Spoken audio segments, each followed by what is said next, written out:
अस्सलाम वालेकुम नाजरीन, आज हम हर दिल अजीज पाकिस्तान के वजीर आजम इमरान खान को कोरोना के मुतल्लिक बात करने जा रहे हैं। जी हाँ नाजरीन, एक गैर मुल्की चैनल अराइज टीवी ने यह दावा किया है पाकिस्तान के वजीर आजम इमरान खान में भी कोरोना के पॉजिटिव रिपोर्ट्स पाए गए हैं। ये खबर एक Canadian news channel arise TV पर नशर हुआ है।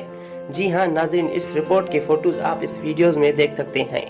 अराइज टीवी मजीद लिखते हैं कि गिलगित में एक और 31 साल शख्स में कोरोना वायरस का तस्दीक हुआ है। मजीद मुलाहिजा फरमाइए नाज़रीन। इमरान खान ज़ादा नामी एक ट्विटर सार्फिन अपने ट्विटर अकाउंट पर इस खबर की तस्दीक करते हुए वीडियो के साथ ये खबर ट्वीट करते हैं, जिसका लिंक डिस्क्रिप्शन में भी मौजूद है। अब अल्लाह बेहतर जाने कि इस खबर में कितनी सच्चाई है या फिर ये कनाडा की तरफ से नशर हुआ एक झूठा खबर है, क्योंकि इमरान खान के चर्चे आजकल हर जुबान पर है।